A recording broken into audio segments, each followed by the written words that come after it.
and welcome back to the Ambitious Podcast. I am so excited to introduce today's guest. Today we are being joined by someone who is an absolute powerhouse in the publishing world of publishing books, publishing houses, and is specifically an independent publisher. Just being able to connect with her and to create a friendship with her, I have learned so much about her industry and just truly about unpacking what it actually means to be an author. What does the process look like? What does the investment look like? What do royalties, marketing look like? All of those things we are diving into today. But let's get a little bit of a 101 of who is Lindsay. Lindsay is the CEO and founder of Rodney K. Press Publishing House that was created and founded by her in 2016. Initially, she created it with the sole purpose of publishing her own books, but ultimately had somebody who came to her asking if she would carry others' books, and that was the day that Rodney K. Press was born. She began working with her first client and gained a newfound passion in doing so. She was then able to combine her 12 years of teaching experience and her love of writing to guide authors in publishing in their own journey. Her first client quickly became an Amazon bestseller, and Rodney K. Press quickly began to grow. Lindsay is passionate about transforming the publishing world from what is traditionally difficult to penetrate to a more accessible venture for all aspiring writers. Believing that everyone has a story to tell, Lindsay wants to help bring your story to life. So without further ado, let's get into today's episode with Lindsay Bednar. Lindsay, welcome to the Ambitious Podcast. So excited to have you here. I'm so excited to be here. Yeah, I'm excited to unpack. I was just talking about all of your amazing credentials in your bio and really just excited to unpack and pick your brain about all things becoming an author. And so I feel like that kind of starts off with my first question, which is if someone is thinking about becoming an author, i.e. thinking about writing a book, what do you deem to be something that tells you you're ready? Is there a point that you obviously have worked with so many different clients, so many different stories, in your opinion, when someone has this idea, what really deems them ready to take that next step of saying, okay, this concept, this dream is actually something we can talk about making a reality now? Yeah, good question. I really feel like everybody truly does have at least one great story within them.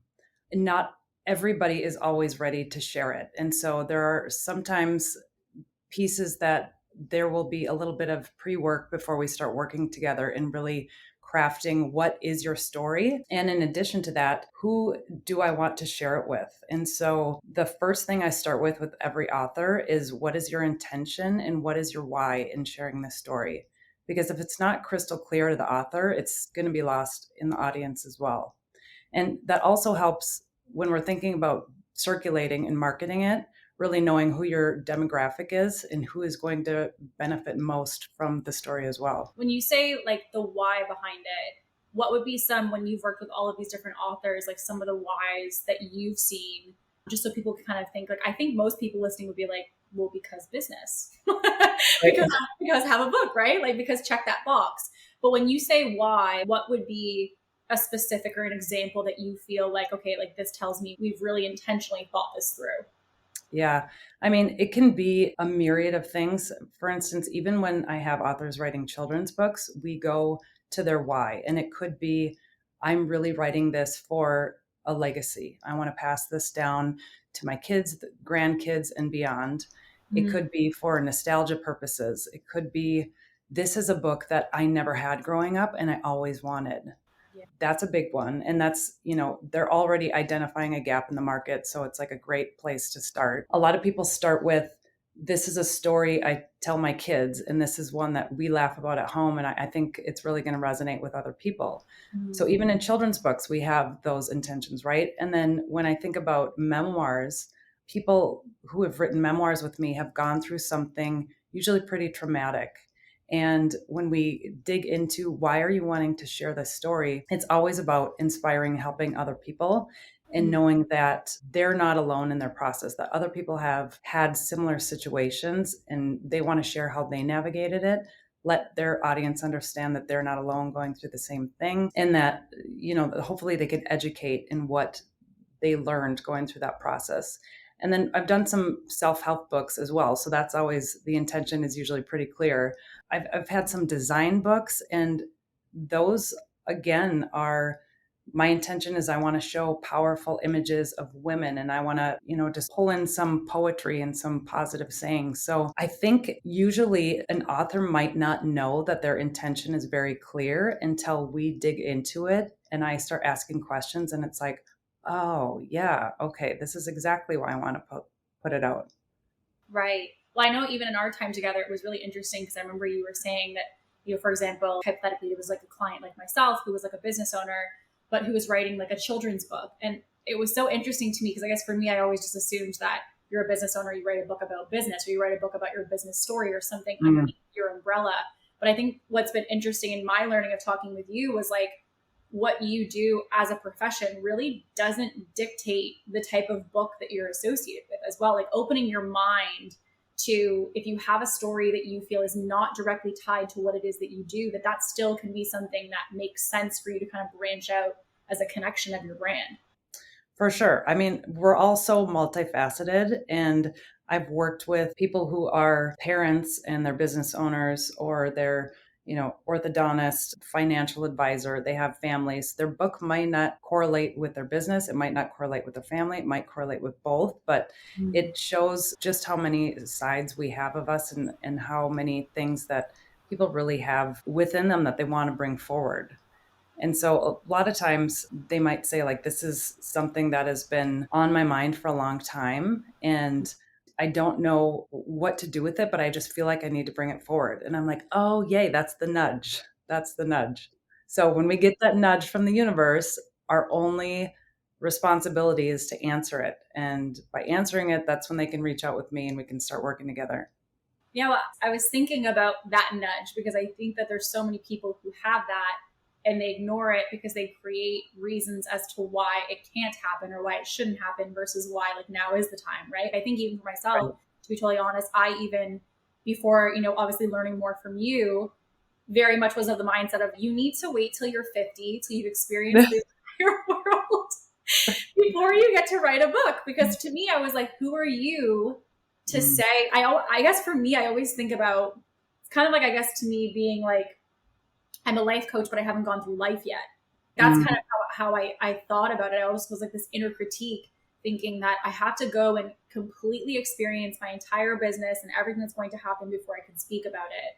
I always felt like it was at its infancy to really be able to document anything. But I'm curious as to your thoughts of, do you believe that to be true? Do you think that these are just different chapters that you can kind of let it evolve onto itself? Or if someone's thinking that maybe they are at early stage of their story or of like their healing journey or of their business, but feel that nudge, should they honor it? Should they wait on it? Have you ever had maybe even a client where you think like, wait on this because this is going to be good? Or do you feel like if you have the nudge, you always just, you go? Yes. So most of the time, the nudges are that signal from the universe, like you need to get your story out. I would say all the time, actually. And so I'll answer that in two parts. Yeah. Sometimes the nudge comes and it's like, you have a story, and they feel it and they know it. And there might be some work that needs to be flushed out before they're ready to share it. It might be just that they need to do some inner work, that they're just on the path, like, okay, I know I have a story here, but I want to do some healing before I'm ready to share it. And I've had those situations where I've had conversations with people. If you're going to be sharing a traumatic event, like what is the work that you're doing, and what are you going to educate people on going through that? Right. And it's like, well, I had a traumatic event, period. It's like, okay, that's a story for sure. And here are things that I would suggest in the next chapter of your journey. And then let's circle back together. There's been a few of those for sure. But when, in speaking to, I need to be 50 years old, I think so many people have that feeling like I need to live more life before I can speak to any particular subject, even if it's about yourself. But there are absolutely seasons in everybody's lives and a unique perspective in that moment in time that you're not going to have 20 years from now. Right. And it's going to speak to the demographic it needs to speak to. And it's very easy for authors to get in their head about, am I done working? I feel like I could go back and change more, because we evolve. And so something you write at 30 is going to be different at 55. That's not to say that that book shouldn't exist, because it needs, if the nudge is there, it's there for a purpose, and it's going to reach people at that place and time. but it's also the beauty of why we can keep writing and put out more content as we learn and grow. Right. Right. Well, I think like even back to if you think about something that you would do 10 years ago versus today, it's Oh, just right. Right.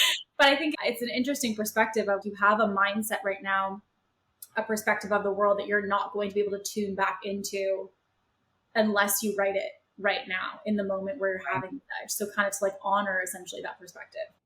Yeah. And I think, the more I connect with people, the more I realize everybody has some sort of like imposter syndrome of just feeling like, who am I? Like you said, who am I to do this? Who am I to share this? But everybody has such a unique perspective. No two people have gone through the same things in the same environment with the same situations. And there's so much knowledge to be shared within those. I really feel like, especially in these last several years, we've seen so much divisiveness and things in our society. And the things that I have seen bring people together are really just sharing stories. Because when you can see why another person makes the decisions they make and you've seen their background and their experiences, it kind of dissolves these walls that we have between us. And so I would highly encourage anybody who has the nudge, no matter the age, that their story is important to share for this time. And it might be different 10, 15 years from now, and that's okay.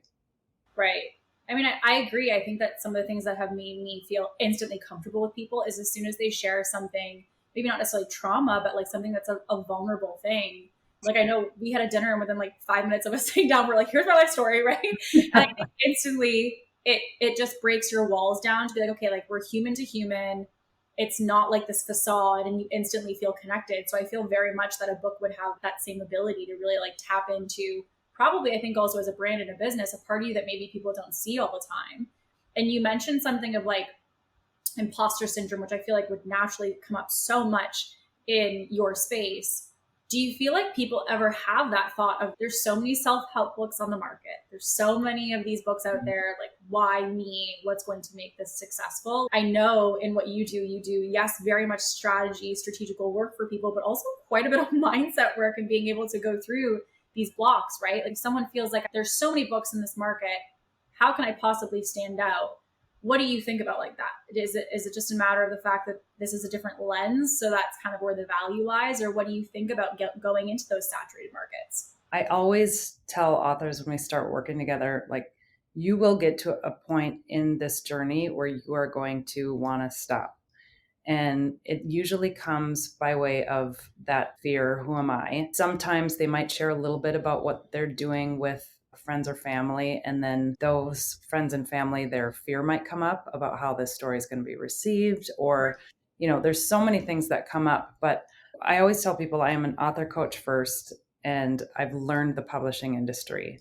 And really what we do in so many of our meetings is, like any coach, I help people get out of their own way.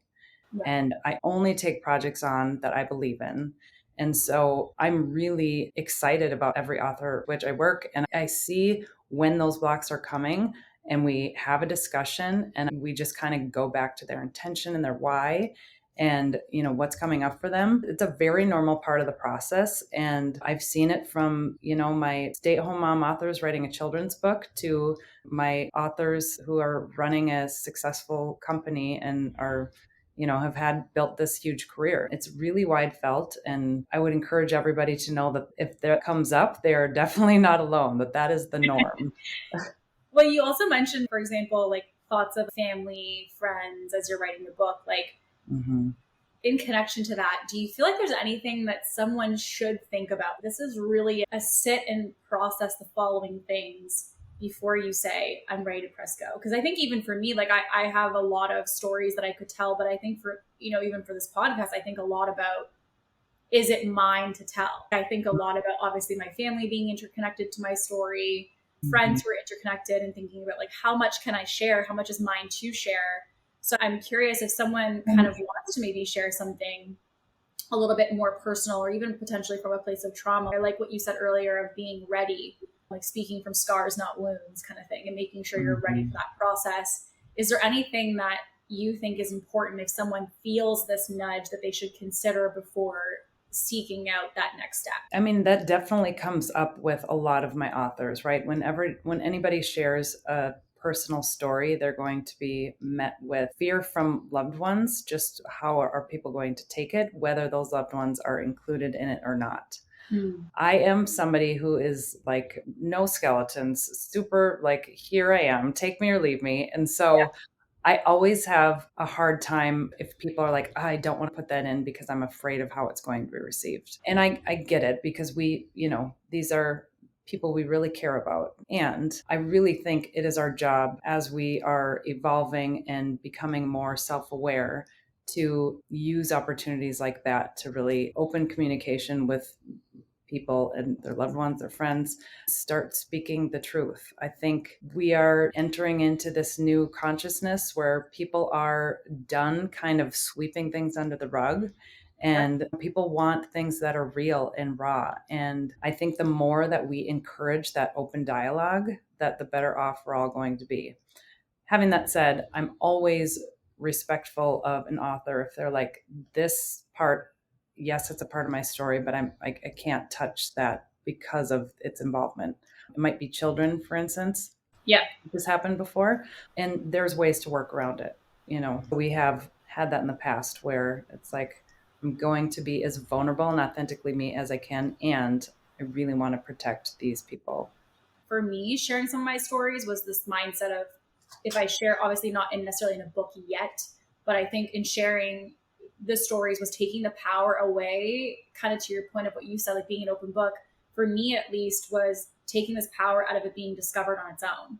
Like for me, Mhm. being open and sharing all of these things meant that it kind of like removed any power that they had over me of experiences, stories, whatever it might be, all these other narratives growing up. I was like, if I just talk about all of this front facing, it kind of disables all of it. It makes it non emotional because I was the one who controlled the narrative, the delivery of how I wanted to kind of bring this to the world. And I feel like that would be the same thing with the book, very much so, in the sense of taking that control of like how you want to narrate the experience and kind of control the delivery of it as well.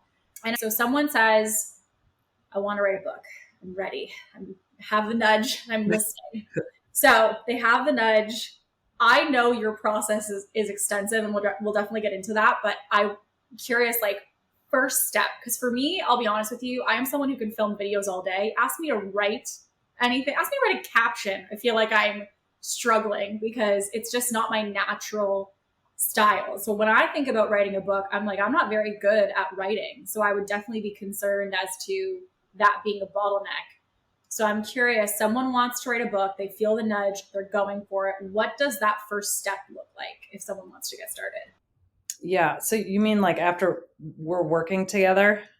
Yeah, they decide because they've hired you, they've Okay. gotten support. What does first step, if you're like, this person has a nudge, they finally honored it, they're ready to write the book, they have a story, and we've confirmed that. What does this process even look like? Because I feel like it's something that you don't see a lot of. It's kind of this like mystery, like publish a book, and there's not really any specifics. So I really want to peel back the curtain of like, okay, if you want to do this, here's what you're getting ready for, but also here's what you have support with as well, of course, with people like yourself. So first step, what does that even look like if someone wants to write a book?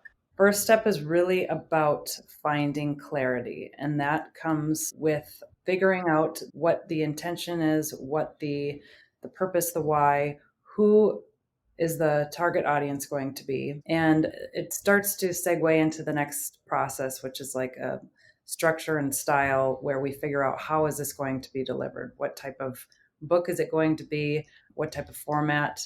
If they're sharing a story, is it a memoir? Does it have journal prompts in it? Are they having a dialogue with the audience so that the audience can kind of move through their processing with them?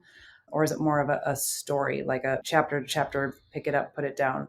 So those are all in the initial phases. And just to speak to what you said about, I don't feel like I'm a writer, if that is what a lot of authors will say when they come to me. And then I'm like, okay, let's start with, you've got this story. So we're going to do bullet points of what are the main parts of the story where the lessons were learned. You have anecdotes, just put those down. Mm-hmm. And then I want to know that first story, like your biggest one. Let's start there. And I just want you to paint me the picture as if you're drawing a scene in a movie. Like bring me into that world. And then they're like, okay, try, come back. And a lot of times they're so surprised by, if they didn't feel like a writer already, they're surprised by what they came up with, because writing really is just storytelling. And when you can go back to those experiences, that's all you need to do. And the grammar and all of that stuff, I mean, that all is handled by our team. So people don't have to worry about that get in their head. The best writers have grammatical mistakes. And so I never want that to like hinder people or make them feel self-conscious. Yeah, there are a lot of prompts we work through to really unravel the story and to dig deeper in, like, okay, I saw you said this, but I'm curious about this part. And it might just be like one sentence. This is powerful. Tell me more about that. And then all of a sudden we dig in and there's a whole new story there. So I know this is a long-winded answer to your question, but there's so many. There's a lot of pieces that go into writing. There's so many building blocks off that first part where when we are finding clarity of the story, it's a lot of question answer. It's a lot of conversation in our meetings. And so we'll have a meeting. I'm really by nature curious person, so I ask a lot of questions that helps to kind of start to build out that story. And I'm curious, in this process of writing, what are your thoughts on having the ghostwriter? If someone's like, I cannot bring myself to write, I'm going to have someone write on my behalf, like from start to finish. What are your thoughts on that with books? Yeah, I've been approached by people wanting a ghostwriter a number of times, and it never really felt right for a myriad of reasons. But I did just take on my first ghostwriting project that I'm excited about. But really, when it comes to ghostwriting, I want the story to be in the author's words as much as possible. But there are times when they're not able to do it because of their schedule, just they might have a really high-paced career and they're like, here's what I want to say. Can I just verbally talk to you about it? We can work this out. Yeah. So that's rare, but I think some people want to fall on that because they're not trusting their inner ability to write at times. And so I will encourage people, let's just start with the process. And I think you're going to be surprised by what you can come up with. Ghostwriting is, if you were to look online for just a ghostwriter, it's a big investment, because an author coach or an editor, you can find a number of different ghostwriters and what roles that they play, but they really have to crawl inside the author's head and figure out their tone, their style, and try to mimic that as best as possible. So I think far too many storytellers underestimate their ability to write. Well, I think even for myself with, again, not same industry, but I even think about it for myself with marketing. Like, just to get someone to even write my Instagram captions in the tone that my voice was, to be totally honest with you, took like 6 months to really like nail that down.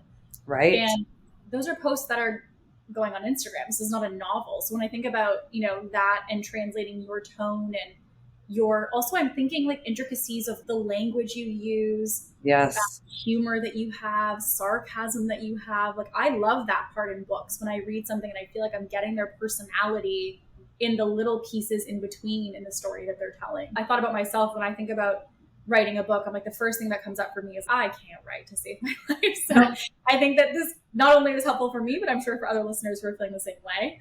So if someone is going in, they feel like clear about their story, they're like, okay, I'm going to write and have someone like yourself, who's my second set of eyes, to really help me to stay like within the bumper lanes of writing an intentional story, comes really the manuscript side of things. And what, in your opinion, is the difference between my brain dump on paper to a manuscript? Like, how do we get from Kate's brain dump or whoever's wanting to write a book, they're listening, like, I'm going to write a novel, to actually having a manuscript that is like a working, real document here that's going to become a book? Mm-hmm. Yeah. Well, really depends on the project. And also, I try to work with the author's way of their creativity, like downloads, as best as possible. I would say on average, when I get together with an author during our meetings, we're having a lot of dialogue about their story, asking questions, going deeper. And then by the end of it, they will get essentially homework before we meet again. I'll say, okay, I heard you say, XYZ, and I want you to put it in however many paragraphs or chapters. And we just build it bit by bit, just digestible bits. Mm, Sometimes people come to me and they're like, I've been blogging for several years and I have all this writing and I don't know what to do with it. And that is a fun project too, because it's like, oh, I have this maze of like this beautiful writing and I want to find the themes and how they interact together and how to right. piece them together. So sometimes there's a fair amount of existing writing and it's more about pulling it together to make a really cohesive, beautiful book. Mm, So it depends on the author, but yeah, I would say the digestible bits part is what works best for everybody, that we're just chipping away a bit at a time. And because we meet consistently, then it keeps momentum. As like you and I have talked about before, creative projects always get put on the back burner because we have yeah. to take care of our like Yeah. have do's first. Yeah. And we always feel like these creative things are just like, well, when I can get to it. So that accountability that I provide in meetings and that we hold each other to has been that helps to chip away at it each time. So if someone is structured with you in this timeline and like it's not a nice to do, they're like, I'm focused on it, I'm doing it, and they're paying attention to the process and monitoring it, how long does it take to go from concept to a full finished manuscript, in your opinion? Like, obviously, again, creative, I know with any industry, there's always the goal and then there's the reality. So Right. generally speaking, when you think about time frame of like, I have the idea and I want to have a finished manuscript, what is the reasonable timeline that that could happen in? So with having a novel or a memoir, we're looking at like a 9 to 12 month time frame. Children's books about 6 months. Having that said, because I also assist in production, that may be part of that time frame and it may not, depending on where we start out at, where the manuscript is coming in, if they have a rough draft or if they're like, hey, I have an idea and we're building from ground zero, which by the way, I love doing. I actually love getting in there with people when they haven't even really written anything yet, because sometimes it's like when I was teaching, I taught high school English for 12 years and I would get to a new classroom and I would get these boxes of curriculum from the previous teacher and I have to dig through all of them. And yeah, starting out, I would say for a novel memoir, 9 months to 12 months. And Okay. then more of a design illustration children's book, 6 months on average. Got it. Okay. So we write all of the copy inside, and then after that, we have to go into illustration. So I'm thinking covers of books and the amount of, I don't think a lot, again, like one of my big lessons from you, I think, was like the amount of work that actually goes into that cover art, because, or the art Mm. inside, if it's a children's book or, any kind of book, I guess. When it comes into illustration, what does that process even look like? Because I feel like for a lay person, it's just, I know I need a cover, but I don't know necessarily what next steps looks like. So if you are thinking about the illustration phase and you've gone through all of the writing, what does that process look like? Yeah, so I'll kind of back up and say after we go through the writing and we feel the manuscripts buttoned up and flushed out, it goes to copy editing. The copy editing phase can take sometimes a back and forth. There might be questions a copy editor has. And then it goes into the layout.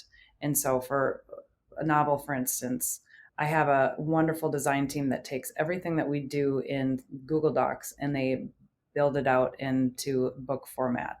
And Wow. so we have like a style template where based on the type of book and the title and the author's intention, the design team will come up with a style guide template for the book. And then we make tweaks if tweaks are needed.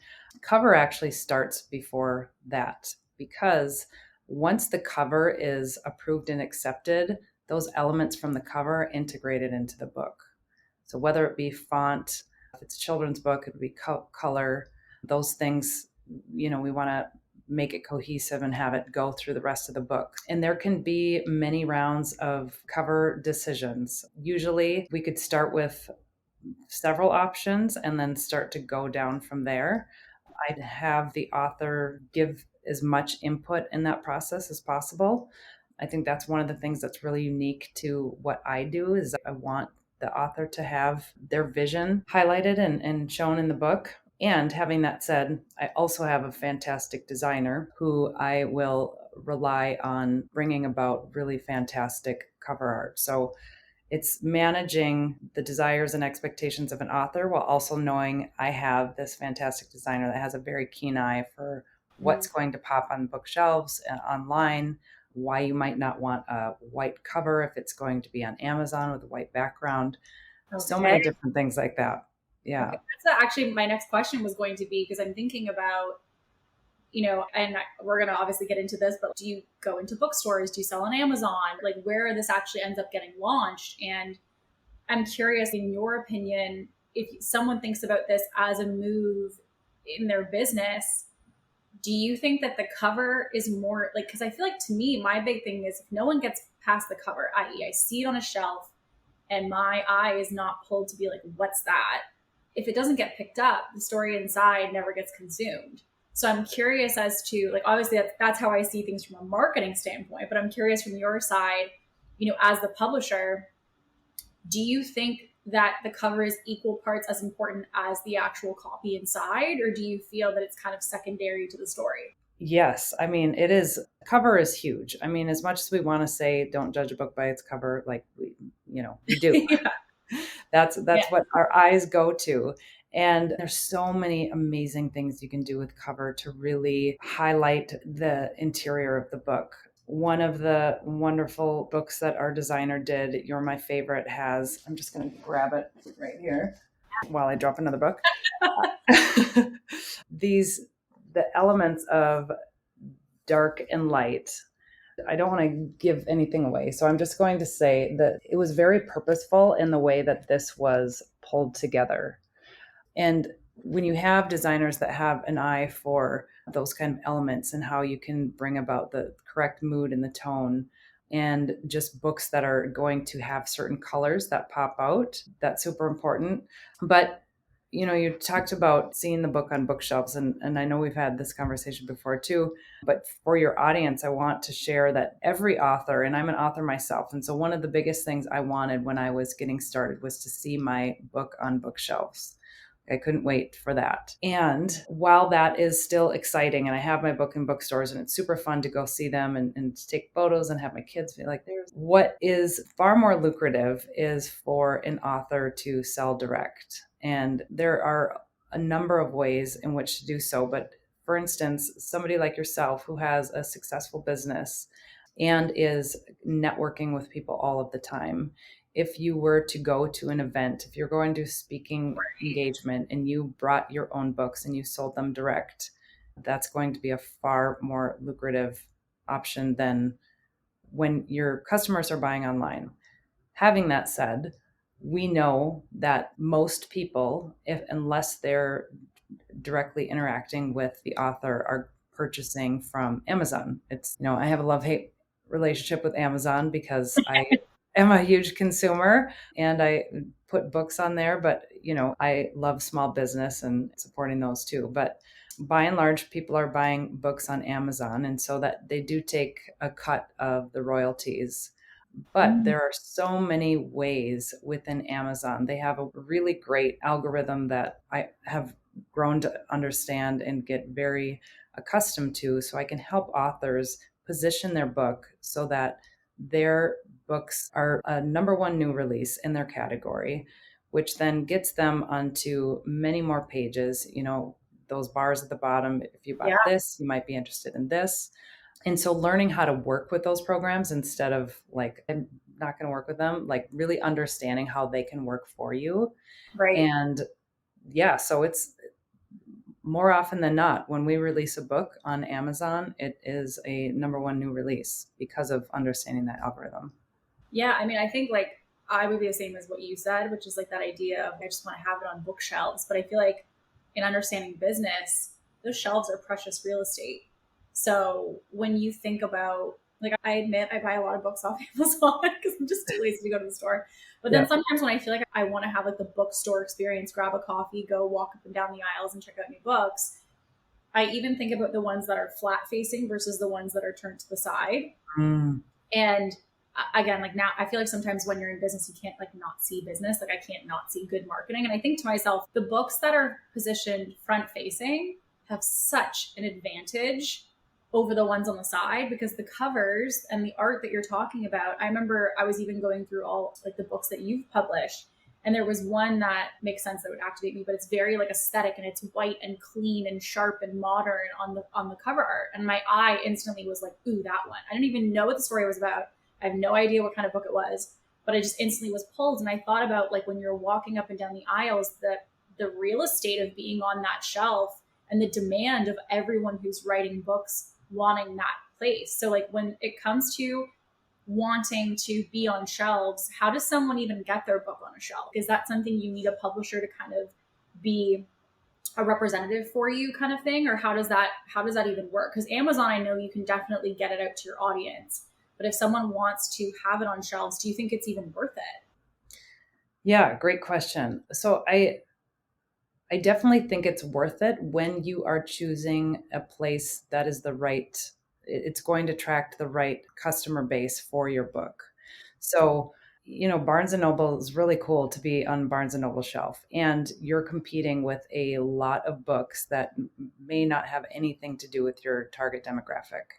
So it's not that I would tell people to shy away from that. I would just say, don't let that be the be all and end all of what you're going after. For instance, I have a book called Cabin, and I have one of the stores it's sold in is the general store of Minnetonka in Minnesota. And they sell a lot of things for people that are going to the cabin, have a cabin, or cabin-esque type things. Yeah. Books like that or stores like that for me is what I target, because that is where people are actually going to pick up and buy the book. Right. And going back to you're going to have to remind me of your previous question, because you said something about Kind of just wondering like how I know so many people want to be on bookshelves, but how does that even work? Because I'm thinking like, do you contact Barnes and Noble? oh Like yeah, okay, a thank you. silly question, but Yeah. So first of all, I think one of the misnomers with publishing is a lot of people think, okay, I have my book published. Now I can like put my feet up, sit back, relax, like it's out, I'm good. Even when you get signed on by a big box publishing house, like a Random House, Penguin, on average, they market their authors' books for 30 days. It's like 30 to 90 days is max, 30 days is average.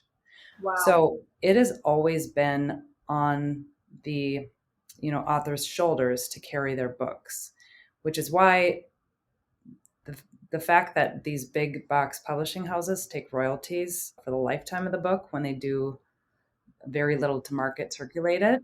Just as soon as you're getting ramped up, you're done.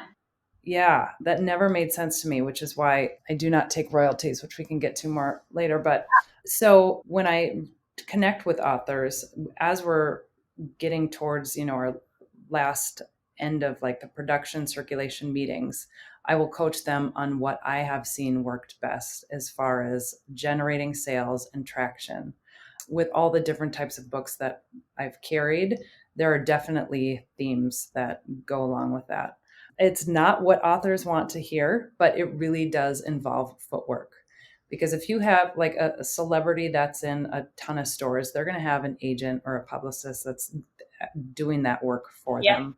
Yeah. So with the average person, it's going to take some legwork. And so I think the mistake that some people make is they have a really great book and then they put it out and they're just kind of like, well, if it's good, people are going to buy it. But like anything, what you put into something is what you're going to get out of it. And so there are a lot of ways to get your book in front of the right market. It just takes some coaching, which we definitely do.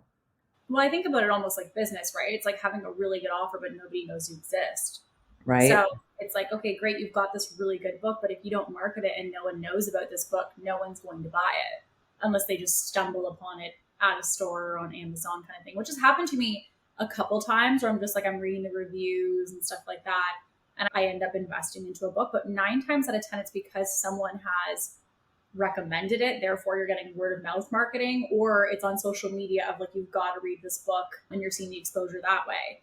Now, you mentioned something which is, I think, so important to dive into, which is publishing. Because I think that when we think about just getting a book published, we think, okay, we publish the book. What does someone need to know about publishing? Because I feel like I've learned so much about self-publishing and what that looks like, royalties. What is the difference in your opinion between self-publishing or like getting, published with someone like yourself versus a large publishing house?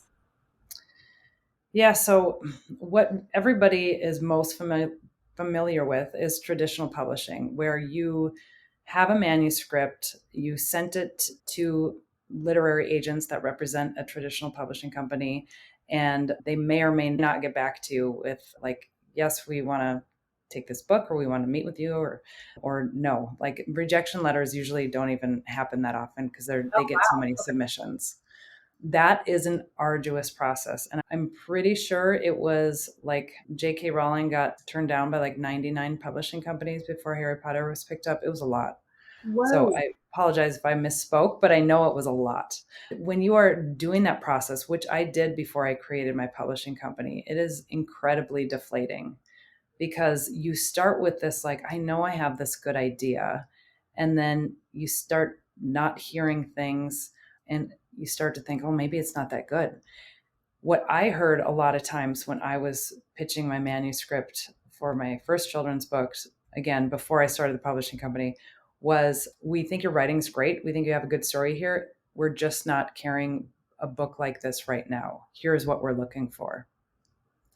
Oh, So there were buckets to fill that I wasn't filling. And that was so incredibly frustrating to me because I thought, okay, because I'm not writing to what's trending right now, my right, story's not going to get picked up. right. And it was one of the reasons that encouraged me to start my own company because I thought there are so many great ideas out there. But, because traditional companies make money and they make royalties, they want a book that's going to sell because it's trending. And so Right. that's another reason why it's like, well, that waters down their creative process. There are people who write specifically to what's trending. There are authors that do that. Mm. And so I was very intentional when I started my company that I wasn't going to take royalties, both because as an author myself, I know how much gets watered down from the creative process, from, financially, it's such a loss, but also because I knew the authors were going to be doing the legwork to circulate their book like every other author does. And so it just didn't seem ethically right to me. So that's a traditional publishing company. There's something called vanity publishing. And this is what I want to steer everybody away from. Basically, like an assembly line where you give them a call or fill out some form online. You submit a manuscript. They don't ask about you, about your story. They will edit it, slap a cover on it, send it back. And Whoa. it's the end of the day. So it is what a lot of people consider it's given the pay to play publishing slogan because that's what first started out like of this offset of traditional publishing. And again, I would warn anybody away from that because it's so detached and they really aren't invested in your book whatsoever. What I do is independent publishing, and there are more of these cropping up because I think so many of us have just recognized what is gone awry from traditional publishing. And like a lot of things right now, it's just become incredibly outdated.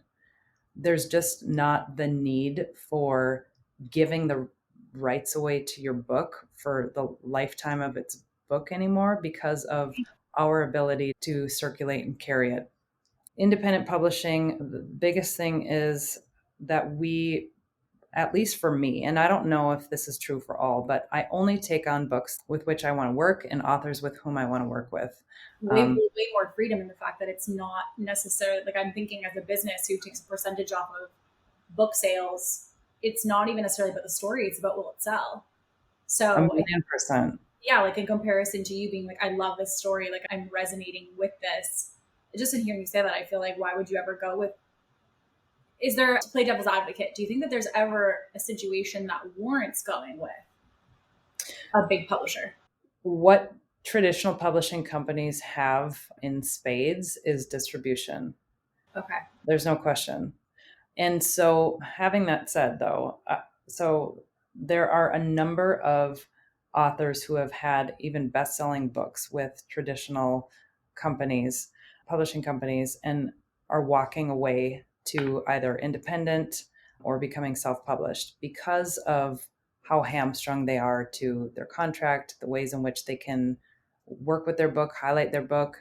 They want to go do a school reading or something. Everything has to be done through the up and ups. And so there's a lack of just creative control over your own ideas, your project. I mean, if you think about what SoundCloud has done for the music industry, like this is what us independent publishers want to do for publishing is we really want to honor the creator and give them credit in their ability to really circulate and sell their book because there's so much. It's Go ahead. different now because like with social media, there's people that I work with who have like 300,000 people on TikTok.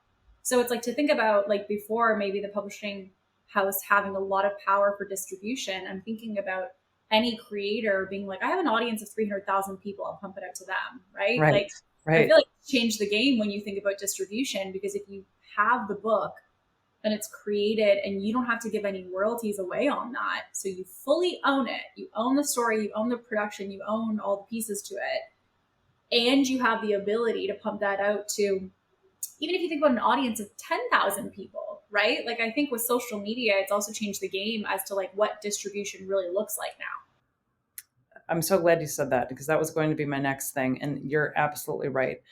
Before people could build a huge network online, they had to rely solely on traditional publishing companies to get these books Right. as many places as possible. But now you can connect with people from all over the world who really see your day to day, who understand who you are and who are invested in you and are going to be the first people to buy something you put out. So yeah, that's for sure changed the game. Yeah. I mean, okay, so now someone's like, okay, I'm clearly obviously doing independent publishing. Just as a mental note, if you guys didn't get that from that, make a mental note of that. So someone's like, okay, I have my story. I want to work with an independent publisher.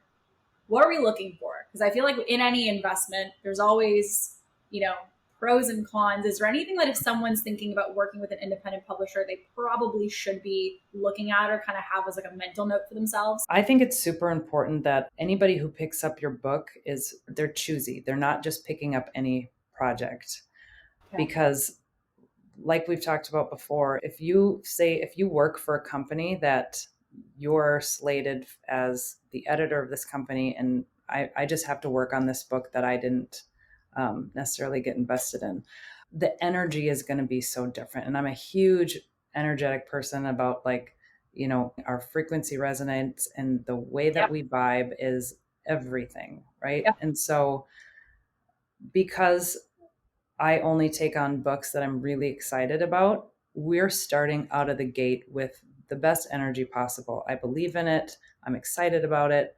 And as well as the person with whom I'm working, because this is my career, this is my baby of a company, and I'm not going to spend my energy in a space that with somebody that I don't want to work with. So I think even on the flip side, as the client working with you, I think you would want to work with somebody who really resonates with your story, not just like, oh yeah, we can make this a book, but it's like you resonate with what I'm saying, you resonate with my mission. To be honest, it's a relationship for an extended period of time. It's a pretty intimate relationship because you're sharing, for some books, like your deepest vulnerabilities with this person and getting into all of these experiences, like we're talking about potentially trauma and past experiences and your mindset work. And it's like, you better be on a comfort level with this person that you want to work at that capacity for several months. I would think. I feel like the relationship for me now, obviously mentally royalties as well as like my side note, but I also think, relationship would have to be a huge factor in that because you're diving into so much in that process.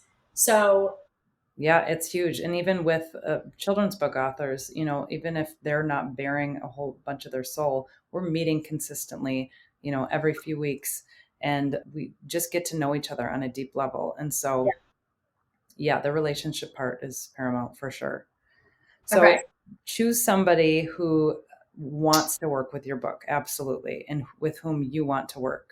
And I always tell people that too, when we are first fleshing out whether or not we're a good fit, I'm like, I encourage you to look around because I want you to be as invested in me as I am in you. That's important. Right. Somebody who understands the industry and knows how to manage the hiccups when they arise, because there will be some. And they're always unique usually. And so, like anything, when I first started, I was kind of like, oh, this is new or this is new. And now I'm like, okay, well, it's not end of the world, as it does feel to a first time author if something goes off schedule or doesn't. But because I've seen it so much, I know how to pivot and show them like, this is actually exactly how it's supposed to happen. And at the same time, when things need to move more quickly, how to do that. I work with printers, for instance, who they don't want to work with just authors. They want to work with publishers because first authors a lot of times have far too many questions, as I did when I was first started with them. Emotions. I'd be an emotional mess. If my illustration wasn't what I wanted, I would be like, I feel like it would be such an emotional process. Like you're saying, like, this is your baby, especially if it's your first book. I feel like that is your baby. So to have someone who's a non-emotional third party who's like, I got it, I'll handle it, to be able to step in, I think would be incredible. Yeah. So the management of those kinds of things, most printers, even designers, prefer to work directly with the publisher as opposed to the author. Okay. So I would say if somebody's looking into where the publisher isn't doing the production management or they don't have the contacts for you to lead you in the direction, depending on how you're working with them, then I would shy away from that. In addition to that, there are those internal things that come up. And as we talked about earlier, helping people get out of their own way. And if you are working with a publisher who doesn't have that rapport with you and that connection to be like, okay, there's a stall here and I want to work through that with you and really coach you through it, as opposed to just like try to, push you past it without getting to the bottom of it or just glomming over it. I mean, it is such an interpersonal process. And so somebody who's really coaching you through every aspect of this journey is so important. So I guess kind of to add to that, like when someone thinks about having support, so whether that is like, I know obviously within your company, you offer more of like the consulting side, which is kind of where someone owns a little bit more, I guess, of that conversation or owns a little bit more of the responsibility and you're more of a guiding mentor factor. And then obviously there's the full service side, which is really where you are like hand in hand going through this process. On average, even not even necessarily with yourself, but if someone thinks about working with an independent publisher, like low side investment wise to high side investment wise, like what is normal? What is industry norm in your opinion? If someone's thinking like, okay, like I want to publish a book, I want to work with an independent publisher, what am I even looking at as an investment to get started? Because I feel like all the business owners are like, all right, let's talk about money. Let's get to the good stuff, the investment. If someone feels like they want to press go on this, low end, high end, what really does that spectrum look like in your opinion? Okay, new prices. 9's consulting, 15 is all in. So I would say then probably like your answer could be like, listen, like the industry is quite a spectrum. Low end, you're probably not going to get any kind of support for less than about $10,000, and it can go up to anywhere up to 20. And I think then that also allows you space for increasing the prices down the road. Wonderful. Yeah. Okay. Yes. So on the low end, you're not going to find much of anything of value that's going to give you all the tools that you need. Probably less than like $9,000, $10,000. Okay. On the high end, we're looking anywhere from 20. It's probably 20 is probably average for an all-in investment. And again, this is taking you from conception through print production and everything that comes in between. But you know what? As you're saying that, like obviously granted $10,000 is a big investment, but I also will say when I think about this from a business perspective, no royalties. Like this is a one-time get in, get out, done investment. Obviously, yes, you're going to be marketing yourself after that, but I feel like you own it. And not only that, I feel like you also would understand how to do it again. Like, you're getting educated, but also support in the process. So I guess for me, from a business standpoint, I'm like, that makes sense to me. Also, because the person's not taking royalties ongoing. Like, once you're done your investment, generally speaking, other than, additional costs for marketing it and things like that and selling it, that's it. You own the book, you own the story, you own the production. Absolutely. And, any investment I've ever made has come back tenfold. There's no question. Right. And when you are releasing a book and you are going to be accruing this new income, for people who own businesses, or, really anybody, you're going to need to offset that and have some write-offs. And so working with somebody who is a professional who believes in the project and can get it done in the way that really honors your vision is going to not only give you the product that you want, but it's going to help with, offset some of those financial things. And speaking of offsetting investments, I do want to say one of the things I do offer with clients is I assist in crowdfunding if that is a path that they want to take. And crowdfunding is a way that, I've had friends of mine that are both teachers, right? And they wanted to put a children's book out, and it was a fantastic idea. And they have teacher salary, and they wanted a particular illustrator, and when costs accrue, there can be a investment there. And so I assisted them in putting together a crowdfunding campaign to really ask the network to get behind them. They raised over $10,000. Wow. And on average, when I work with authors to create their crowdfunding campaigns, they earn $8,000 or more. That's a lot. Yeah. Incredible. And it really speaks to how much your network and people get excited about helping get this project off the ground. And so you're really just asking people to help get it off the ground. They're going to get a book in return. And a lot of times there's other things that they could, support the Kickstarter, whatever platform they're using, and get more products along with it. But there's just so many different ways now, as we sit in 2023, to utilize your existing online networks to circulate, to fund your books. So I'm just so excited about where publishing is going instead of where it's been.